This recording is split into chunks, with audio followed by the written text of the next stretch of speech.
Përshëndetje të dashur teleshikues, po fillojmë lajmet në televizionin 4+. Orientimi i fëmijëve drejt librave dhe largimi nga telefoni gjatë stinës së verës është sfida kryesore që përballen prindrit. Në bibliotekën e Lushnjës gjatë verës, numri fëmijëve që lexojnë rritet. Gjatë gjithë vitit, për sidomos në stinën e verës, kur dyert e shkollës janë mbyllur dhe fëmijët kanë nisur pushimet, shumë prindër sfidohen në përpjekjet e tyre për t'i larguar ata nga pajisjet elektronike dhe për t'i afruar më shumë me librat. Numri fëmijëve në bibliotekë gjatë muajve të verës rritet, pasi sektori me librat për fëmijë është i hapur, thot Luiza Ponoçi, punojëse e bibliotekës te këndi i fëmijëve. Ndodhemi në ambientet e bibliotekës së qytetit dhe pikërisht te sektori i fëmijëve. Është një sektor që është relativisht i ri, është rinovuar me libra dhe zëra të rinj. Është një sektor që frekuentohet nga fëmijët, duke përfshirë fëmijët e moshave nga klasa e parë gjë në klasën e 9. Jemi në sezon provimesh, në sezon kur ka mbaruar shkolla. Interesi i fëmijëve për librat është relativisht i kënaqshëm.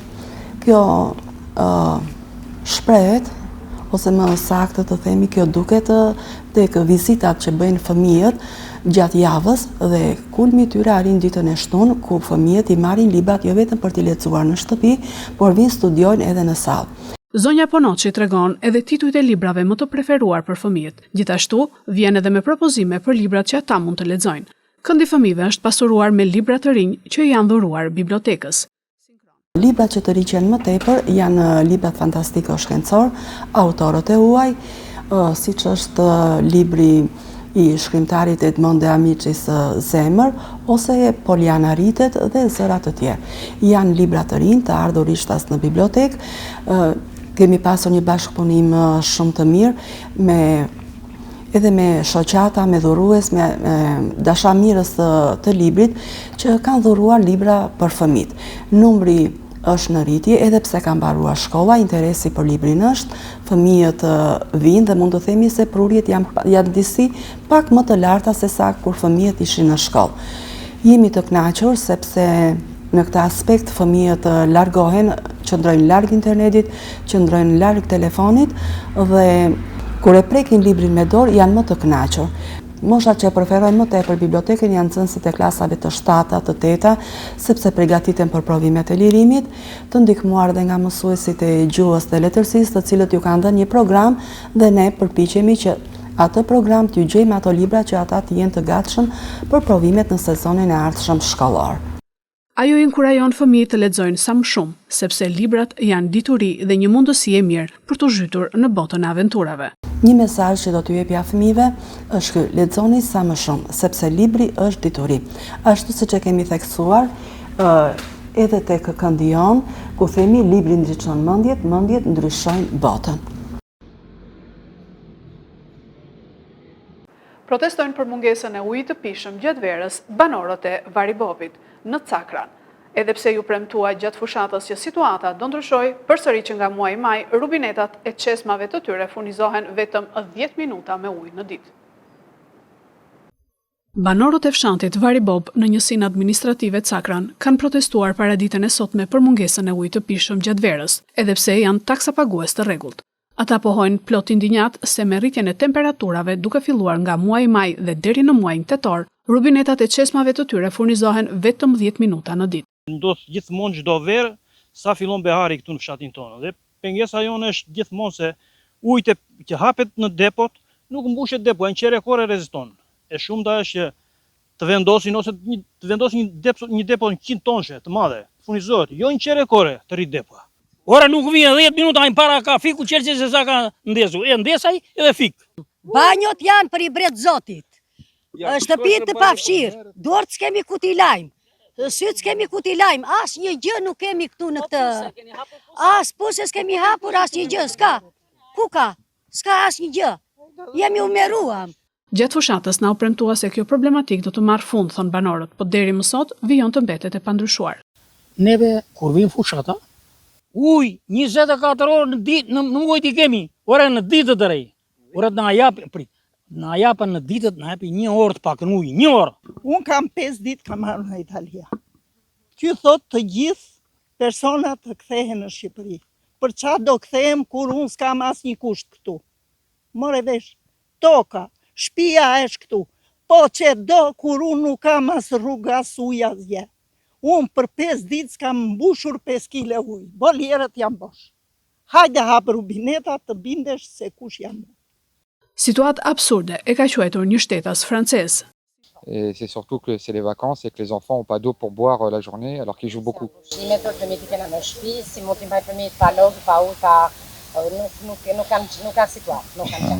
C'est un très beau pays, très accueillant.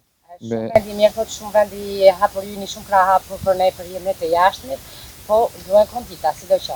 Il faut juste des conditions et qu'ils se mettent à la page de l'Europe.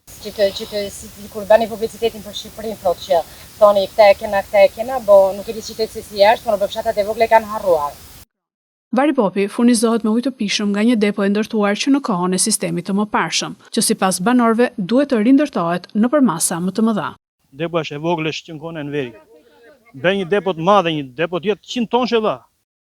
Sipas informacionit të marrë pranë drejtorisë së ujësjellës kanalizimeve Fier, Vari Popi numëron 241 abonent, të cilët furnizohen me sasinë e nevojshme të ujit, por volumi i shtuar në banesat e tyre në muajt e verës u vështirëson furnizimin me ujë. Ndërkohë ujësjellësi po harton një plan masash për minimizimin e shpërdorimit të ujit të pishëm, duke inspektuar të gjitha zonat me ndihmën e task forcës. 97.8 meshkuj për 100 femra ka në Shqipëri sipas Instat. Gratë vazhdojnë të dominojnë raportin gjinor në vend. 97.8 meshkuj për 100 femra ka sot në vendin tonë, sipas të dhënave zyrtare të Instat lidhur me raportin gjinor në Shqipëri. Një raport pothuajse i balancuar, me ndryshime të vogla krahasuar me vitet e mëparshme, pasi në vitin 2024 raporti ishte 98.1 burra për 100 gra.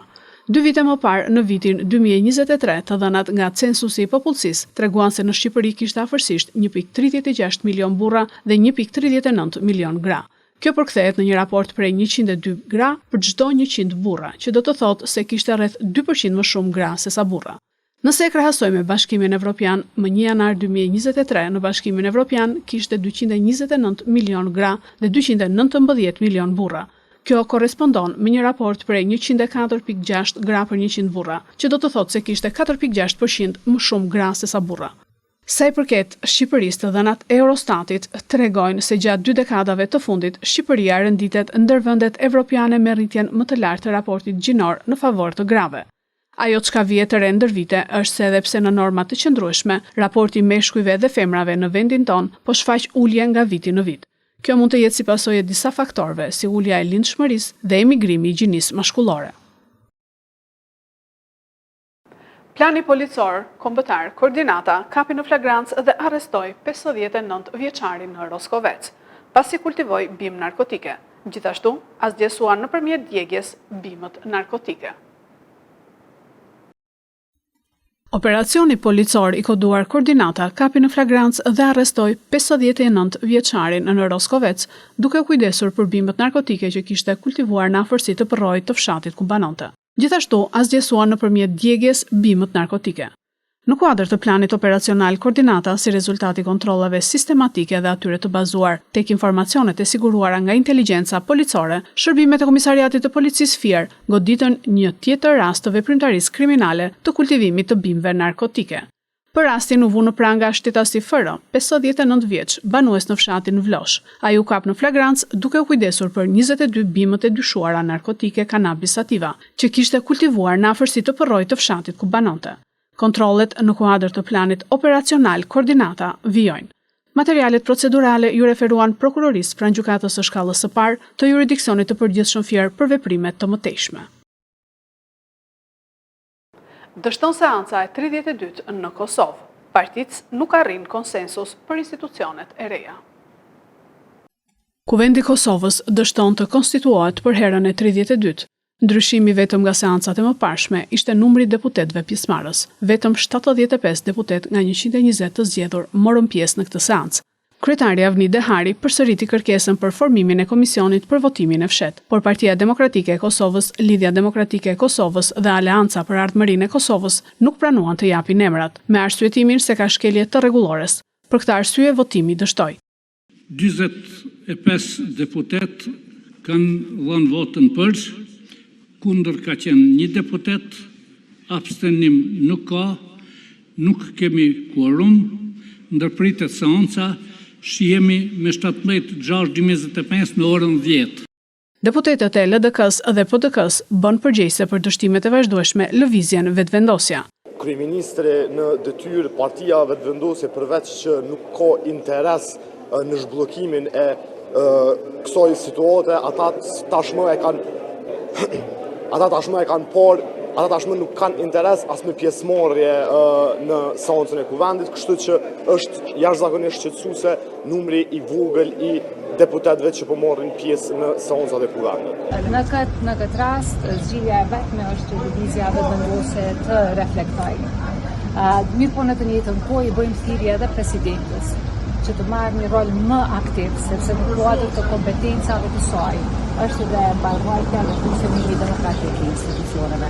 Është komplet e parasyshme nëse shen ju një deputet qëtu para ekraneve që s'merr pjesë në votim. Si nejti në shtëpi, si në kuvend, derisa s'merr pjesë në votim, nuk qën asnjë peshë. Zgjedhja e kryetarit të kuvendit është problemi që nuk po zgjidhet, pasi lëvizja vetvendosja nuk po arrin t'i sigurojë 61 votat e nevojshme për Albulena Haxhiun, të cilën e kanë propozuar. Ky është edicioni lajmeve për sot. Lajmet i gjeni dhe në internet në website-in 4plusmedia.tv. Bashkë, mirupafshim.